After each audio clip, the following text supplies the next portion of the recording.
everyone. I'm just going to invite Nurse Clara for our live.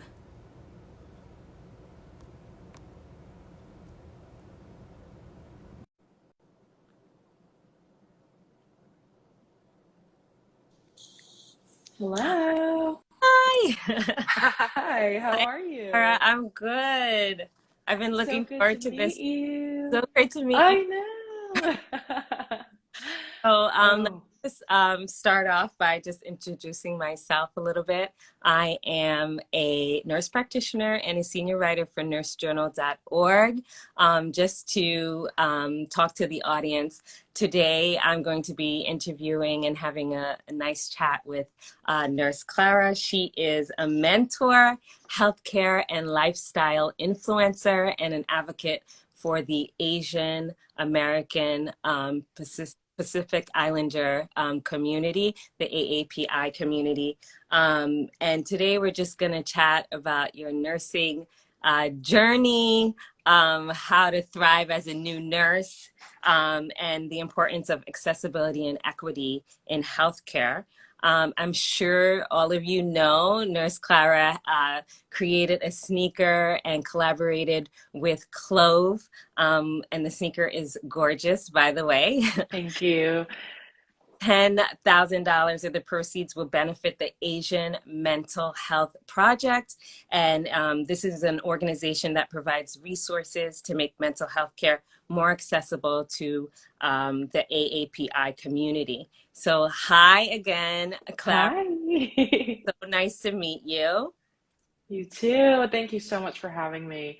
I'm really honored. I love the Nurse Journal, and I have been like browsing the website, and it's just such a great resource for not just nursing students, but nurses already, anyone who wants to advance your career. So I love that you're doing this. I think it's great. Yeah, yeah. Well, congratulations again on your new Thank collaboration, you. your new role as a nurse practitioner. So it seems like there's a lot of exciting things happening for you. Um, Yeah. thing, but we got to start at the beginning. Right. As always. So just tell us a little bit about your nursing school journey as a student. I'm sorry, tell us a little bit more about what inspired you to become a nurse. Yeah, I mean, my nursing school journey is not like the typical story. I feel like a lot of people feel called to the profession early on and always know they want to be a nurse. My desire to become a nurse and work in healthcare as a nurse and a nurse practitioner kind of came from seeing my mother through her fertility journey. I'm an only child, and she really struggled with her fertility in terms of like miscarriages and ectopics, and just struggling to conceive. And kind of seeing her through that process as a little girl really kind of, I saw that and didn't really know what was going on, obviously, but I knew that there were people taking care of her, and that was something that I never forgot. So going into college, I never thought, I want to be a nurse or I want to be a nurse practitioner. I thought I just wanted to help someone, and I really thought medicine was the only way. So I went into college thinking, oh, I'm going to go to med school, but I don't really know the steps to get there, and I don't really know anyone in the field, but I guess I'll figure it out. So um, I know a lot of people are, kind of similar in the way that they don't necessarily have family or family friends in medicine who have laid out the exact path for them, but we're trying to forge our own way, right? It's been an exciting but humbling journey, but I'm glad to say that I found my way, and hopefully have been taking my community with me along the way, and really just kind of like, showing my own journey and hoping that it has inspired at least one person. Yeah. That's, Yeah. um, Hmm. let's talk a little bit about nursing school. Tell us Yeah. about your nursing school journey as a student. What were your biggest lessons learned? Oh my gosh, I learned so many lessons, and I'm sure you can relate too. I mean, Yeah, I it's it is a hard to just different like world, I feel like, right? yes. I mean, Unless, and nothing can prepare you. yeah, Like you hear stories and you hear advice, and you're like, okay, I think I have a good idea of what I'm supposed to expect, but then you really don't unless you're in it. And I think that's something that I really learned the hard way in terms of like the intention of finding community in your nursing cohort while you're going through nursing school and also making connections is something so valuable that I didn't even realize until I was looking back retroactively. Because nursing school, I mean, if you don't have anyone who has done it before you or anyone in your family, like I said, it's so new and going through it alone can feel very lonely. But like I said, I went to Furman University for one semester thinking I was going to pursue medicine. I didn't even know what classes to take or if I had a plan B or plan C. I totally didn't, to be totally honest. And then I actually sat down and had a conversation with a family friend or an aunt of a roommate. So very like separated, like, you know, didn't even know her, met her through that phone call. And she was a nurse practitioner working in the ER. And she was telling me what it was like. You know, it was really a true come to Jesus moment. I don't know if y'all are religious, but I just sat down and really kind of took a step back and thought about what I wanted to do, what my purpose was, and if I even knew what my purpose was, and what the logistic steps are to get to where I want to be and be the person who I wanted to become. And so speaking with her, hearing what the nursing profession was like and what it was like to be a nurse practitioner, have work-life balance, make connections with the patients, and really kind of learn the value of work and life and separating that and how it can come together as well was really enlightening to me as a 19-year-old, right? And still I think it's wild that we expect teenagers and young adults to figure out, you know, what they want to do with the rest of their lives. And I'm grateful that I have this very distant but necessary connection to decide, right? And so I transferred to Mercer University closer to home. And of course, now I knew I had to look if they had a nursing program and what that even would look like. And so that's what I did. I did my prereqs at Mercer in Macon and then transferred to the nursing school in Atlanta.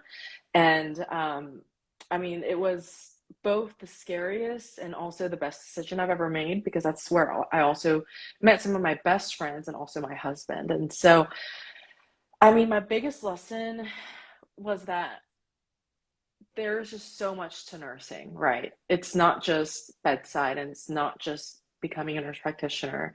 It's, you know, I learned that I can be a nurse, but not just be a nurse. I could be a nurse entrepreneur and be a person outside of nursing. And I think, you know, that's truly something I couldn't have learned without going through the experience myself. Yeah. Speaking of nurse practitioner, I know you Mm-hmm. did a role as a gynecological NP, so congratulations. Yes. That's amazing. Thank you. It's great to see that you're still, you know, really passionate about going that route. Mm-hmm. So for nurses who just graduated or will be graduating soon, what are some best practices for navigating the job search and interview process? I just have to acknowledge the fact that the job search process is like so intimidating Yeah. and so confusing and so overwhelming.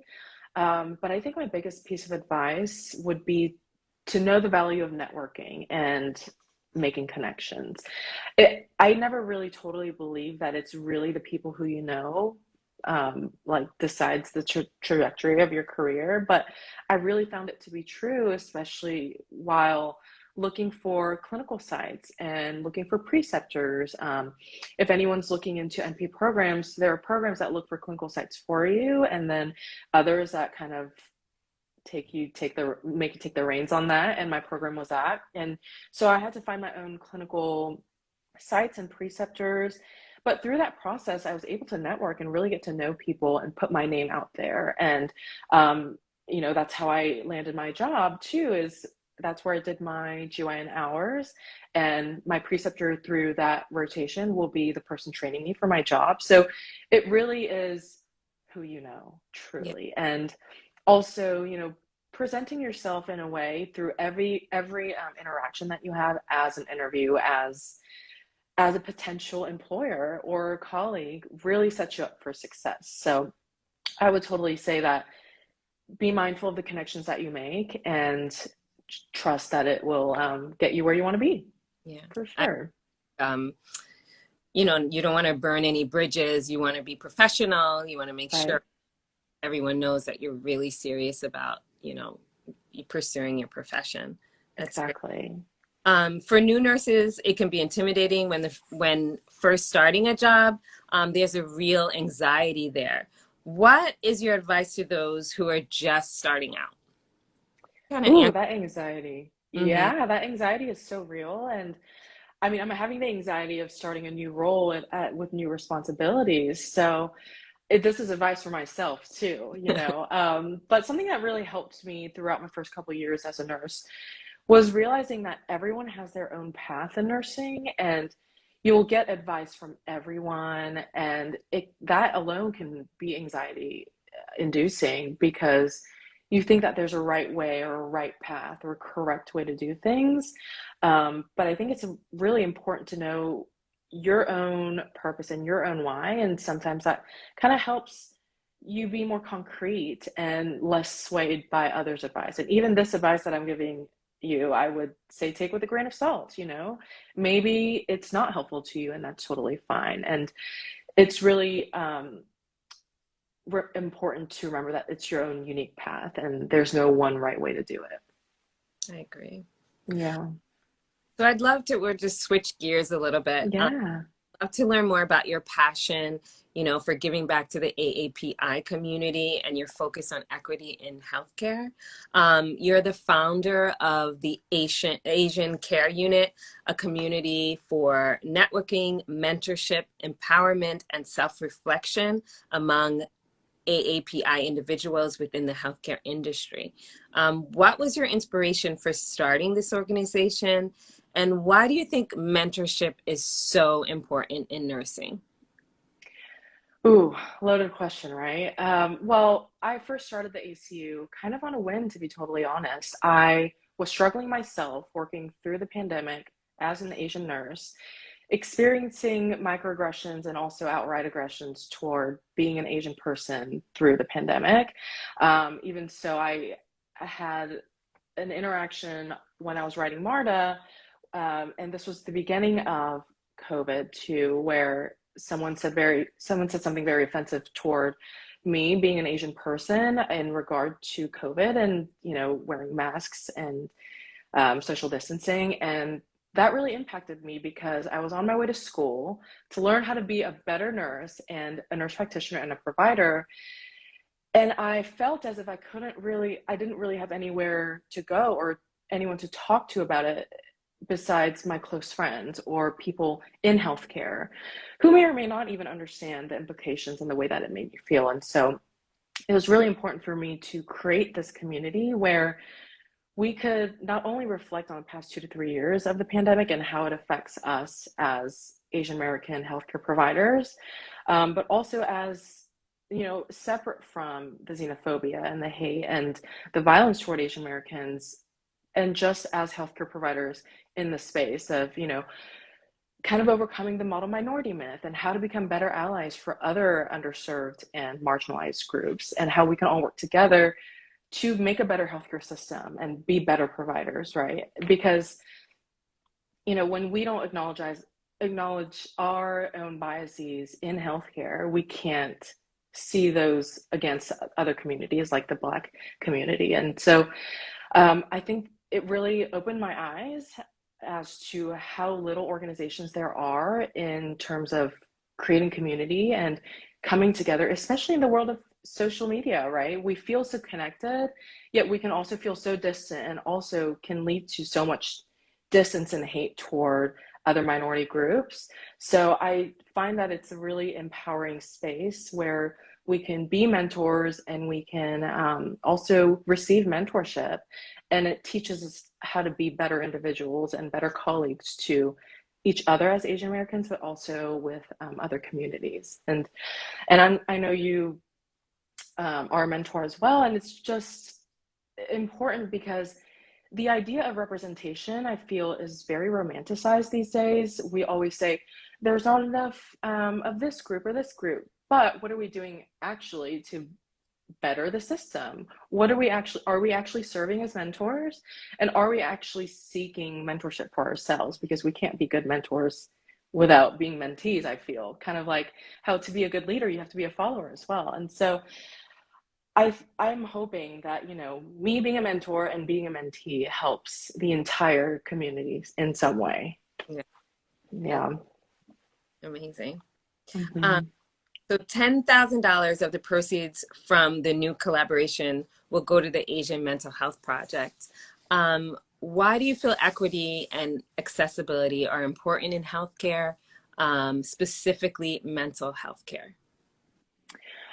I do believe, and especially experiencing this firsthand, that the underserved groups in our community and the disenfranchised groups are often the ones who need the most mental health care because of various reasons, right? Socioeconomic factors, generational poverty, and the way that the system is set up.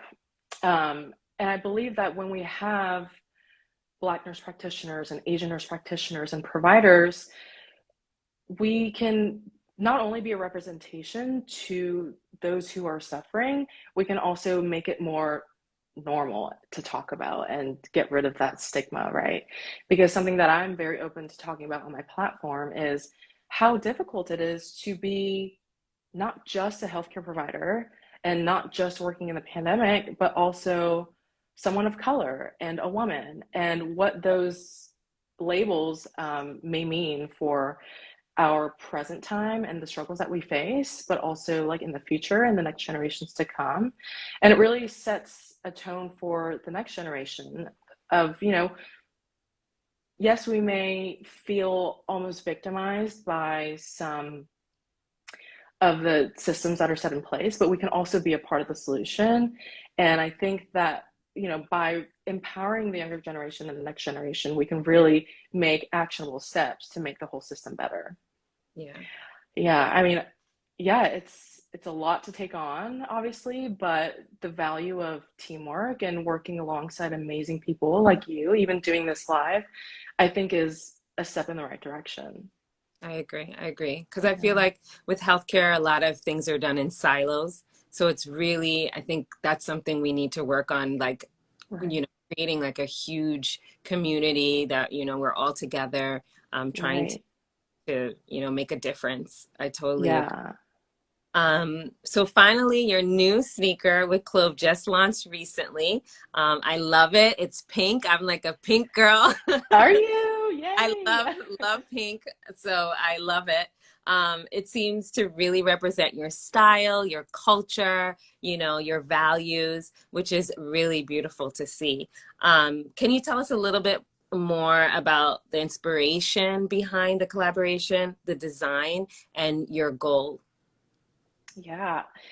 It has been over a year in the works, and I still can't believe it. I know it's out there, it's on people's feet, but still, experienced some sense of like, oh my gosh, like disbelief and definitely some imposter syndrome that obviously I am working toward, and a journey that I share with my community openly. But in terms of the shoe, I just really wanted to put all of myself in a shoe and let it serve as a reminder, not just to me, but for healthcare in general, that, through the blush tones and remembrance of the South Korean culture through the Rose of Sharon on the shoe, that our purpose and our why, and even stepping into healthcare, needs to be something that's remembered by us, even through the difficult times, because that's what's going to get us through. Um, and just the shoe being able to represent some sort of grace and like levity and some amount of forgiveness for ourselves is something that I really wanted to put in the shoe as we step into our clinics and our hospitals and our offices. That though the past couple of years has been very difficult for everyone, we are still ourselves, and our mission and our journey still matters, and it's at the root of everything that we do. And I mean, the shoe itself is amazing, like all their other shoes, but I love the elastic band over it because you don't have to worry about laces. They don't get caught. You just slip them on. They're squeak free. They're more comfortable than the previous shoes. And I just hope that, when people are wearing them, they just really remember where they came from and why they are pursuing healthcare. That's really powerful. I Thank really you. great message, and something that, when you're wearing the shoe, that it's something to just keep you present and remind you, Yes. I love that. Thank Um, you. so thank you so much for Of this course. chat. Just to let our, followers know, where can they learn more about you and where can they actually go and get the shoe? Yes, the shoes are available for sale on goclove.com. And you can follow Clove at GoClove, and you can follow me at Nurse Clara. And I also have a website, nurse-clara.com, where I basically journal and share bits and pieces of my life. And it's a fun time. I mean, I think, this is all a reminder that social media is so powerful and such a great tool for us to connect all over the nation and the world. And I'm really grateful for this conversation. So thank you so much. Oh, thank you. This has been amazing. Yes. All right. Yeah. Thank you. Thank you. Have a great rest of the day. You too. I can't wait to keep following Nurse Journal. Thank you. You too. All right. Bye. Bye.